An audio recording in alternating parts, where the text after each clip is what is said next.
आज समीक्षा ज्योत्स्ना देवानंद राऊत यांचा आज वाढदिवस आहे। ते माझ्या दीदी आहेत। दीदी फार छान आहेत आणि आज या दीदीच्या वाढदिवसाच्या निमित्तानं आपण भगवंतांचा परित्राण पाठ घेतलेला आहे। बुद्ध धम्म संघाची पूजा घेतलेली आहे। या भगवंताच्या या कुशलकर्माच्या प्रतापाने आज जी आपली दीदी आहे समीक्षा दीदी, समीक्षाच नाव आहे ना? हां, समीक्षा दीदीला फार कुशलकर्म मिळो।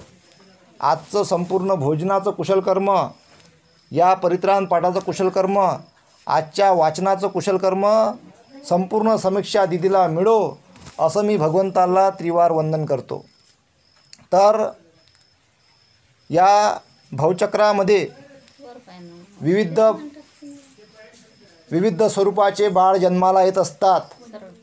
आता जे बाळ समीक्षा दीदीसारखे जन्माला येतात हे फार याच्यामध्ये आपण कुशलकर्म समजावं, कारण हे सेवा करण्याची संधी त्या आईवडिलांना मिळालेली आहे। सेवा करण्याची संधी समीक्षा दीदीला जे भावंड असतील, बहीण असेल, भाऊ असेल, काकाचे मुलं असतील, मामाचे मुलं असतील, जे काही नातेवाईक असतील त्या सर्वांचं कर्तव्य आहे का समीक्षा दीदींची खूप काळजी घेणं, तिचं फार लालन पालन करणं, तिला सांभाळून घेणं। त्याचबरोबर जे शेजारी असतात त्यांनीसुद्धा तिला सांभाळून घेतलं पाहिजे। तिला आपल्या लेकरासारखं तिला सांभाळून घेऊन तिला आपण समजून घेतलं पाहिजे, तिच्याशी चांगला व्यवहार केला पाहिजे।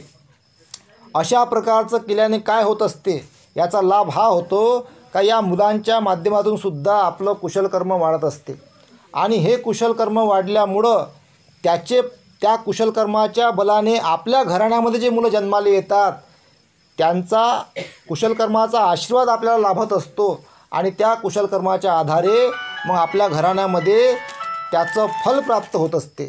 तर यांचं जे मन असते, जे बाळ असे जन्माला येतात यांच्या मनामध्ये राग नसतो, यांच्या मनामध्ये द्वेष नसतो, यांच्या मनामध्ये लोभ नसतो आणि यांच्या मनामध्ये मोह नसतो। पहा तुम्ही त्या समीक्षा दीदीला बघा, तुम्ही एखादा चांगला माणूस असन, हुशार, खूप शिकलेला असन, PhD झालेला असन, जर तो लोभी आहे तो तिच्यापेक्षा कमी आहे। जर तो रागात आहे तिच्यापेक्षा कमी आहे, तो लोभामध्ये आहे तिच्यापेक्षा कमी आहे। राग द्वेष लोभ मोहामध्ये असन ना, तो किती असन शिकलेला, किती मोठा असन, किती पदार गेली असन, एखादी मुलगी असन किंवा किती मोठा गेला एखादा मुलगा असन, तो त्या समीक्षा दीदीपेक्षा फार कमकुवत आहे। कारण त्याच्यापाशी राग आहे, द्वेष आहे, लोभ आहे, मोह आहे। समीक्षा दीदीपाशी रागही नाही। पहा तिला मी बघू राहिलो खूप दिवसापासून, रागही नाही, द्वेषही नाही, लोभही नाही आणि मोहही नाही। पहा तुम्ही इतक्या पवित्र मनाची ती समीक्षा दीदी आहे आणि म्हणून तिलासुद्धा आपण आपल्या घरी कधी कधी भोजनाला बोलावलं पाहिजे। तर मग कोणत्या दिवशी तुम्ही तिला भोजनाला बोलवू शकता? तुमच्या घरी मग कधी वाढदिवस असेल कोणाचा, तेव्हा तिला भोजनाला बोलवायचं, तिला भोजन द्यायचं। किंवा आपल्या घरामध्ये एखाद्या लहान बाळाचा वाढदिवस असते किंवा एखादा आपल्या घरामध्ये आनंदाचा प्रसंग असते, जेव्हा तुम्ही अशा मुलांना तुम्ही भोजनाला बोलवता त्यांचंसुद्धा कुशलकर्म तुम्हाला त्या चित्तानं जे जेवण कर, तिला ते म्हणते ना, वा वा फार छान बनलं, इतकं जर तिनं म्हटलं समजून घ्यायचं त्याचंसुद्धा कुशलकर्म आपल्याला मिळालं असं त्याचा अर्थ होते। तर म्हणून या असे जे बाळ जन्माला येतात हे फार पुण्यानं मिळालं आणि ते सेवा करण्यासाठी मिळालं असं आपल्याला समजावं लागते आणि त्याची खरीच आपल्याला लाभ होते। आता बघा तुम्ही तुमच्या घरी सुख शांती असेल, आहे ना, सुख शांती, तुमच्या चेहऱ्यावर तेज आहे, तुम्ही प्रसन्न आहे तुम्ही, आणि या कुशलकर्मामुळं हे कुशलकर्म आपल्या घराला मिळते आणि या घरामध्ये जे असं बाळ जन्माले असते त्या आजूबाजूचे लोक असतात त्यांनासुद्धा याचं कुशलकर्म मिळत असते। म्हणून हे आपण समजून घ्यावं। म्हणून बघा या अशा बाळांच्या जन्मामुळं आपलं जे कुशलकर्म लाभत असते त्यांचं पिढ्यानपिढ्या जे आपण त्यांची काळजी घेतो, सेवा करतो, त्या सेवेच्या माध्यमातून आपल्याला ते कुशलकर्म वाढीस लागते आणि त्याचं कुशलकर्म आपल्याला मिळत राहते। म्हणून बऱ्याच लोकांमध्ये हा संभ्रम आहे का बा असे जे मुलं जे येतात तर मग त्यांची मग मजा उडवायची, त्यांचा हासा उडवायचा, त्यांची खिल्ली उडवायची. मग असे जे प्रकार करता यांना दोष लागत असते. मग तो दोष लागते असं आपण करू नये. जसं आपलं लेकराला जसं आपण बघतो तसंच आपण त्याही लेकराला आपलं लेकरू समजून त्यांना त्यांची चांगला आपण व्यवहार केला पाहिजे. त्यांच्याशी आपण प्रेमानं बोललं पाहिजे. त्यांना आपण चांगल्या गोष्टी शिकवल्या पाहिजे. त्यांना आपण चांगली वागणूक दिली पाहिजे. अशा प्रकारचं आपण जेव्हा करत राहतो तर यांना अधिक चांगलं बनण्यामध्ये प्रेरणा मिळत असते.